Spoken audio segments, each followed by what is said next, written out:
She emailed me those exactly. She's also very smart.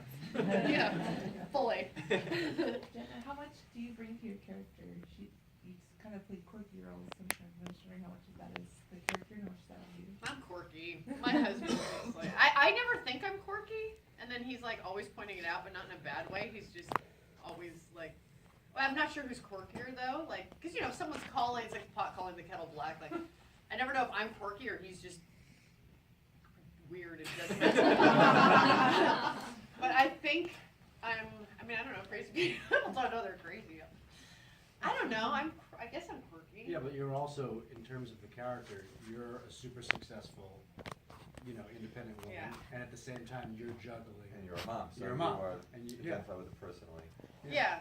I thought it was fun to play something in terms of like she's super not a mom and has no idea what she's doing, and I really. As much as us mothers do know what we're doing, like, we feel like we have no idea what we're doing, and we also feel like, I got this, depending on the day and depending on how much sleep your kids had, or sugar they had the day before.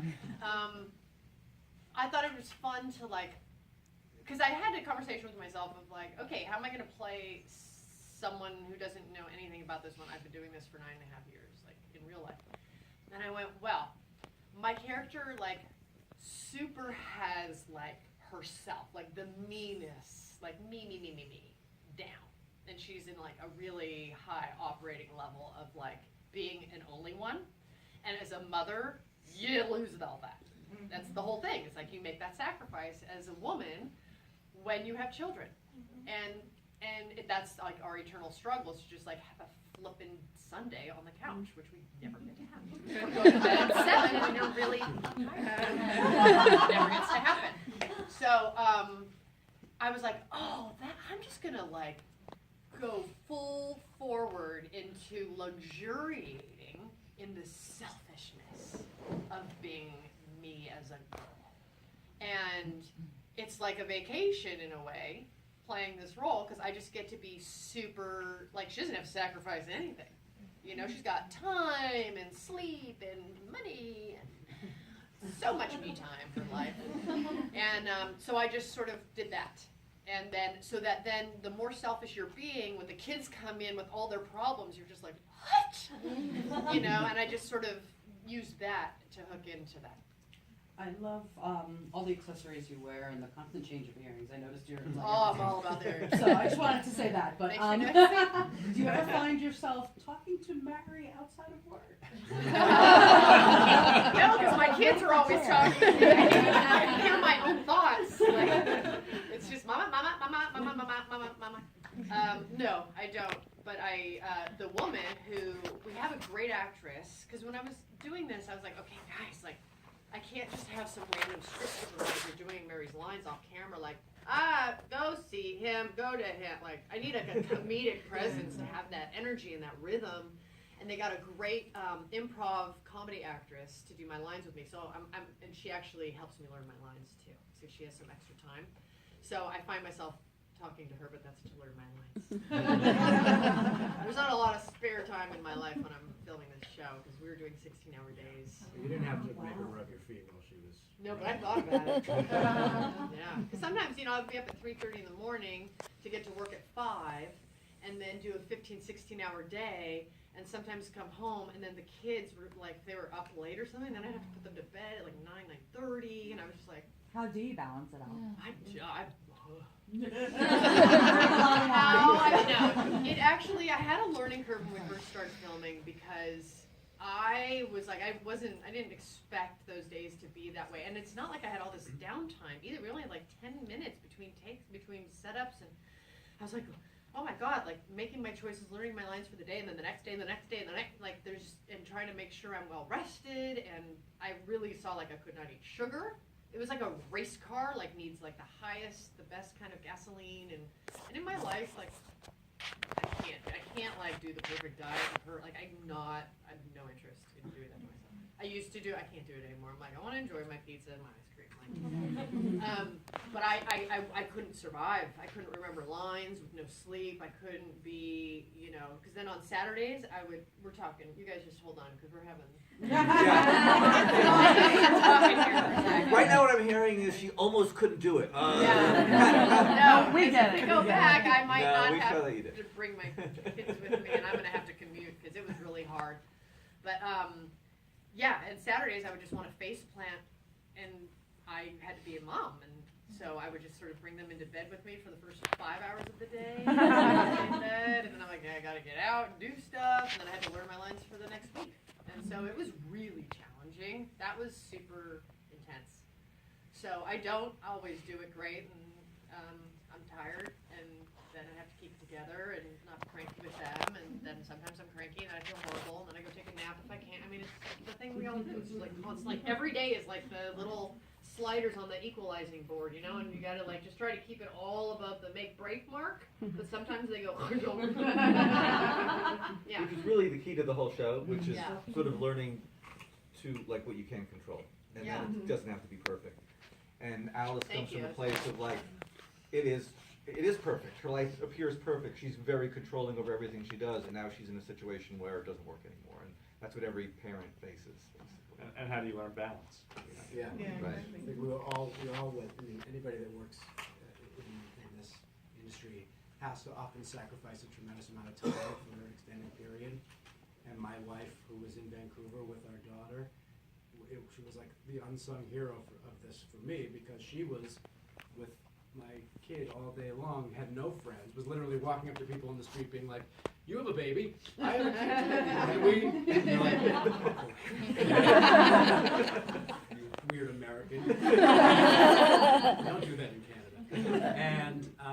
And then when I was home, I mean, I felt I was racked with guilt, and I was just giving every ounce I had to be with my daughter, and it's a struggle, I mean, this is what I think why moms are so incredible and willing to make these sacrifices for the good of the whole family. And I just kept reminding myself this is for her at the end of the day, and for our family. What are you hoping the audience takes away from the show? Laughter and joy and entertainment and feeling better about the lives they're living. That's all. Personally, I just want to make people have relief. Like we're all in this together. We know how hard it is. Like life's freaking hard, and I want people to watch the show and like what you guys like, that laughter. Me sitting in here listening to you guys laugh and react. That's everything to me. That's why I do it, because it removes you from the stresses of life for that moment. And in those moments, you rehabilitate a little more life juice to go on, and that's all I want to do for people. Well, it does that. It's very fun. Yeah. Very exciting and very relatable. Good. Yeah, good. That's great. Are we gonna see more physical comedy as it keeps going? Yes, please. They're both so great at it, so we try and find moments for it wherever we can, and that's definitely the physical aspect of Mary and Alice's relationship in particular is something we keep building on through future episodes and try and make it a unique part of our show. So for sure. How'd you guys get such great chemistry? You do have exceptional chemistry, but the kids too. The three kids, how did you could tell them there's such a relatability piece to it, that like you as their dad and you coming in. Was there any tricks? I don't know. We all are just human beings with not a lot of neuroses and weird baggage that we're dramatizing everywhere. Everyone's just really We don't take ourselves hardworking too and cool, seriously. and so that allows us to connect. And it's especially nerve-wracking for kids when they come on a show, because Right. they don't, it's oftentimes it's the first thing that they've done, the big thing that they've done, and they're very nervous about it. But It was a really safe environment. Yeah. It also helped that we were in Vancouver. We didn't know anybody there. I mean, we just had our families and the people that we were working with. And these kids are not, the Nicholas Coon who plays my son is 21. Wow. And he's Australian. Yeah. The little girl, Bunny, is in her 40s.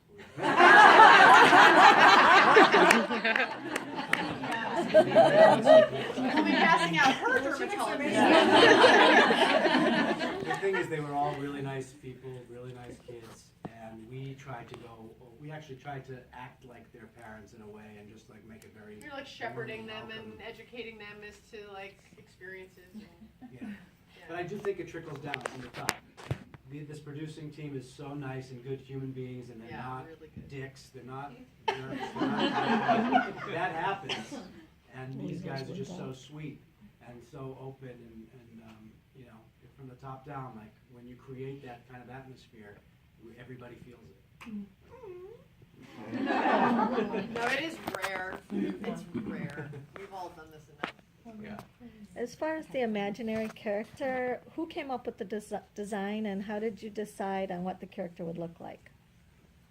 Our co-creator, Patrick Osborne, who's also an animator, he really came up with the design and sort of just worked with us about what she would look like, and he wanted to do something that was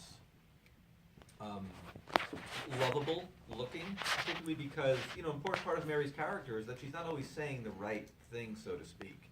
And she is a defender of, in a very important way, of Alice's independent streak and her sort of like feminist side, so to speak. So we felt like we could get away with Mary saying more of what she shouldn't say if the cuter she looked, really. So he just wanted to make sure she sort of had that appeal. She needs to be appealing. And so it was hard. Like we had a lot of different concepts and worked it over time and shot a pilot with one aspect and kept tweaking it until we finally came to this look here. So Yeah, it really just we came from the completely brain. changed her between the pilot and the series. We redesigned her just because we found that certain things worked and certain things didn't work, and we sort of just made her rounder and cuter and just kept he just kept refining her the whole time. It was great.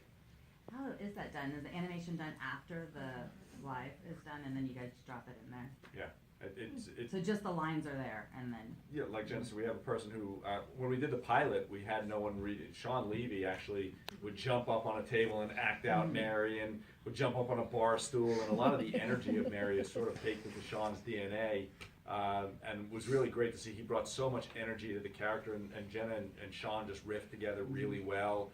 Sean would be down there dancing in the bar scene. It was fantastic. And we just like blackmail him with the footage every once in a while. But it really, yeah, it was great to watch, and sort of it just evolved. It became a process that, and the hardest thing, I believe it or not, was actually finding the voice of Mary. It took a really long time, and we read a lot of people. We listened to a lot of people blind, and when we listened to Rachel Dratch, we didn't know it was Rachel. We just sort of just were listening to people and watching into the picture, and then that all came together. And we're like, that one, that sounds great. And it just, it was a really interesting process, unlike any pilot that we've ever done. Yeah. We'll take two more questions in the back there. What's your favorite part of playing these characters? I just love the sensation of the dynamic with the other characters. Like it gives me a lot of sensation. Like I feel really alive when I'm acting with him and the kids, and the humor and the warmth and the awkward. Like there's all these fun elements that just make me feel really, I like the way it makes me feel. Like I like being at work, and I love, like, we love working. It's just fun. I like the idea of, first of all, I really love working with Jenna. So every time we're on set, we get off the camera and we're just cracking each other up, It's fun. farting and stuff. Snorting. You don't make noise when you do it. But also, I don't. Never happened ever. Not at work. She doesn't. I did not do that to you. I told him once a story about Woody Harrelson. When I was filming Ed TV, Woody would fart right before action. And so then he and Matthew McConaughey and Woody were like acting the scene in Woody's fart. And as soon as I told him that, he felt liberated to start farting in the scene. So you said that Woody said, Oh, there's more room on the outside than there is on the inside. And then after that, fart away. There he goes. give me a green light. But I also like the ability to play a single dad. Like you don't see that a ton, you know, on TV. A good guy that's just trying to like do the best for his kids and has his kids for, you know, custody mainly of his kids. So it's cool to play that, and, you know, hopefully bring some humor and reality to that. Speaking of that, we obviously know part of your backstory. But you have a backstory on the show as well, because obviously you are a divorced dad. So are we gonna see some more of that, the other person? I know you don't wanna give away too much, but, and then again, for you as well, there's these parents out there.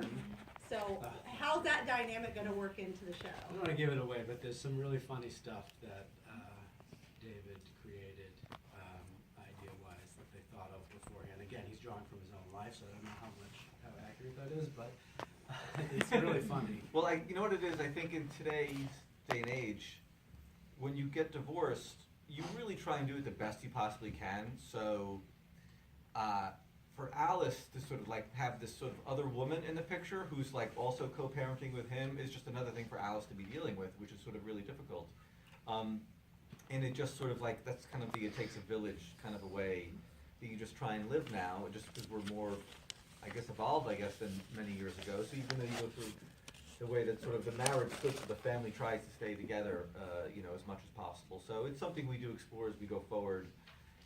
But I don't know the politics. Like Alice does not know the politics of and how to conduct yourself with the politics of a marriage and the politics of a divorce and then the politics of two parents raising children that are divorced. Like I'm like, I have It's just a no lot to idea. do, yeah. So she's a little bit of a bull in the china shop on how to handle the kids and the ex-wife And then just for his personal emotional life for Ben, it's, when you're a dad who's like taking care of your kids and you have a woman who's sort of like leaning forward but leaning back, there ends up being a lot on your shoulders as the guy who's like driving this forward. And he has his own breaking points in the series where it becomes a little too much, where then the situation gets reversed and Alice has to be the one who's sort of strong for the two of them emotionally and help take them to the next step. So it's just part of the dynamic of any healthy relationship where you're sort of like taking turns, moving it forward. Thank you so much. We really Thanks for appreciate coming, it. guys. Thanks, guys.